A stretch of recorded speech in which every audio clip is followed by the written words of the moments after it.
Assalamualaikum warahmatullahi wabarakatuh. Alhamdulillah wallazi hadana lihaza wa ma kunna linahtadiya laula an hadana. Asyhadu an la ilaha illallah wa asyhadu anna Muhammadan abduhu wa rasuluhu la nabiyya ba'da. Amma ba'du. Pertama dan utama sekali, marilah kita ucapkan rasa puji dan syukur kita atas kehadiran Allah Subhanahu wa taala, yang mana Ia telah melimpahkan rahmat dan karunia-Nya kepada kita semua, sehingga kita dapat mengikuti proses perkuliahan seperti biasanya. Selawat beserta salam tak lupa dan tak bosannya kita kirimkan kepada arwah junjungan alam, yakninya Nabiyana wa Nabiyana Muhammad Sallallahu Alaihi Wasallam. Yang terhormat Bapak pengampuh mata kuliah kaidah-kaidah fikih, yaitu Pak Rahmat Hidayat, dan kepada teman-teman semua peserta diskusi yang saya sayangi. Baiklah, saya tidak akan memanjang-manjang kata mukadimah. Langsung saja, kami dari kelompok 9 dari kaidah-kaidah fikih.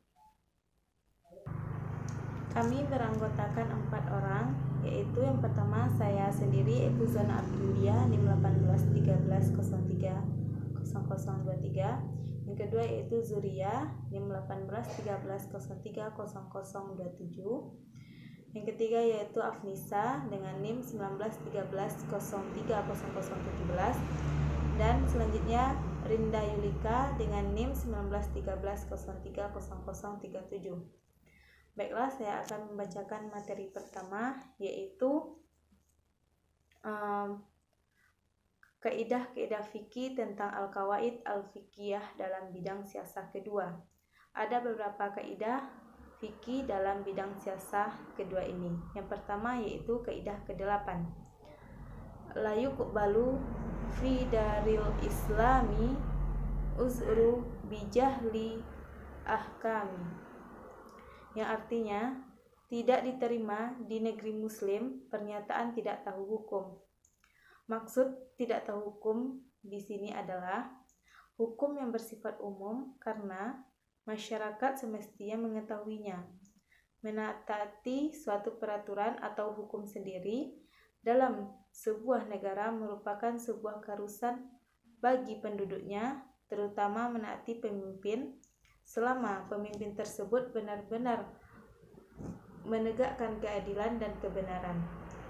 Allah Subhanahu wa taala berfirman mengenai kaidah kedua ini, yaitu terdapat dalam surah An-Nisa ayat 59.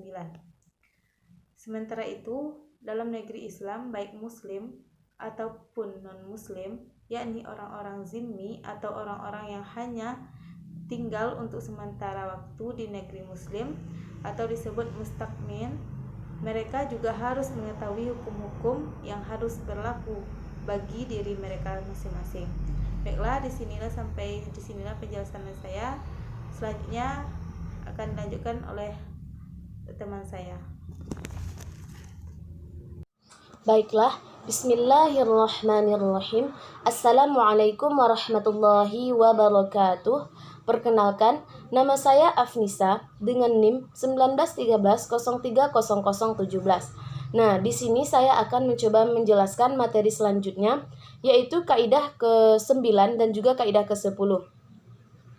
Pertama, kita masuk dulu kepada kaidah ke-9, yaitu al-aqdu yur'a ma'al kafir kama yur'a ma'al muslim. Yang artinya, setiap perjanjian dengan orang kafir harus dihormati sebagaimana perjanjian sesama muslim.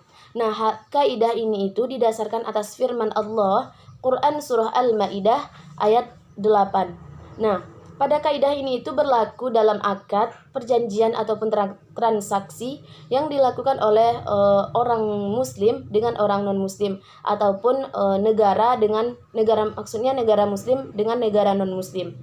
Nah, selanjutnya itu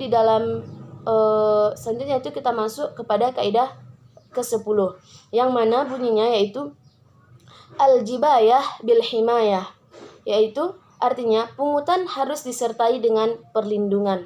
Nah, maksud dari kaidah ini itu ialah pungutan yang telah dipungut dari rakyat, misalnya berupa jizyah, kharaj, dan lain sebagainya itu, maka karena pungutan tersebut, maka negara atau pemerintahan itu berkewajiban untuk memberikan perlindungan, karena kaidahnya tadi yaitu pungutan harus disertai dengan perlindungan. Nah, karena pungutan tadi, maka pemerintahlah memberikan perlindungan terhadap rakyatnya.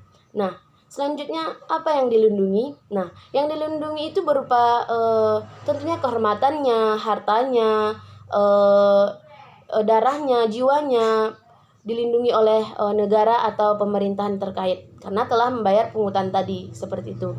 Jadi supaya rakyat ini merasa aman, tentram dalam melalui kehidupan dan bekerja dalam kehidupan sehari-harinya begitu. Nah, yang mana kaidah ini itu didasarkan kepada firman Allah Quran surah Yusuf ayat 66. Nah, sekian penjelasan dari saya. Selanjutnya akan dijelaskan oleh rekan saya berikut ini. Sekian dan terima kasih. Assalamualaikum warahmatullahi wabarakatuh. Perkenalkan, nama saya Zuriyah, NIM 1813030028. Baiklah, saya akan menjelaskan tentang kaidah ke-11 dan kaidah ke-12. Kaidah ke-11, bagi mereka ada hak-hak seperti hak-hak yang ada pada kita dan terhadap mereka dibebani kewajiban seperti beban kewajiban terhadap kita. Kaidah di atas menegaskan adanya persamaan hak dan kewajiban di antara sesama warga negara yang dilandasi moral ukhuwah wadhaniyah meskipun mereka berbeda warna kulit, bahasa, budaya, serta kekayaannya. Ulama menggunakan kaidah di atas dalam konteks hubungan antar warga negara muslim dan zimmi. Mereka berkedudukan sama di hadapan penguasa dan hukum sesuai dengan firman Allah dalam surat Al-Mumtahanah ayat 8 dan 9 yang artinya itu Allah tidak melarang kamu berbuat baik dan berlaku adil terhadap orang-orang yang tidak memerangimu dalam urusan agama dan tidak mengusir kamu dari kampung halamanmu. Sesungguhnya Allah mencintai orang-orang yang berlaku adil. Sesungguhnya Allah yang melarang kamu menjadikan mereka sebagai kawanmu, orang-orang yang memerangi kamu dalam urusan agama dan mengusir kamu dari kampung halamanmu dan membantu orang lain untuk mengusirmu. Barang siapa menjadikan mereka sebagai kawan, mereka itulah orang-orang yang zalim. Selanjutnya yaitu kaidah ke-12. Apa yang tidak bisa dilaksanakan seluruhnya, jangan tinggalkan seluruhnya. Kaidah ini menyatakan bahwa apabila suatu keputusan yang baik yang sudah diambil, tetapi dalam pelaksanaannya banyak hambatan, maka tidak berarti harus ditinggalkan seluruhnya. Akan tetapi, apa yang dilaksanakan itulah yang dikerjakan sesuai dengan kesempatan dan kemampuan yang ada.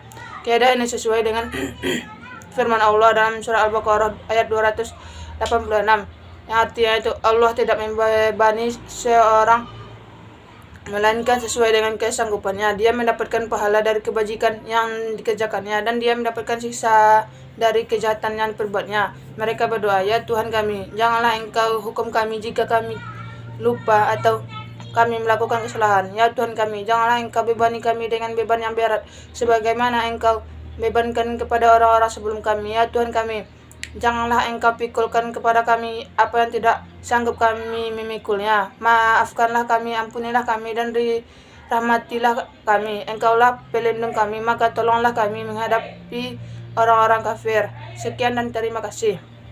Assalamualaikum warahmatullahi wabarakatuh. Saya Rinda Yunika, NIM 1913030037 akan melanjutkan penjelasan yaitu kaidah ke-13. Keluar dari perbedaan pendapat adalah disenangi. Kaidah ini merupakan salah satu dari 40 kaidah ghairu asasiyah yang tidak dipertengkarkan para ulama. Dalam kehidupan bersama sering terjadi perbedaan pendapat. Perbedaan pendapat dibolehkan karena dari memberikan alternatif pemecahan masalah, tetapi mencapai kesepakatan itu disenangi. Setelah terjadi perbedaan pendapat, agar kehidupan masyarakat menjadi lebih tenang kembali.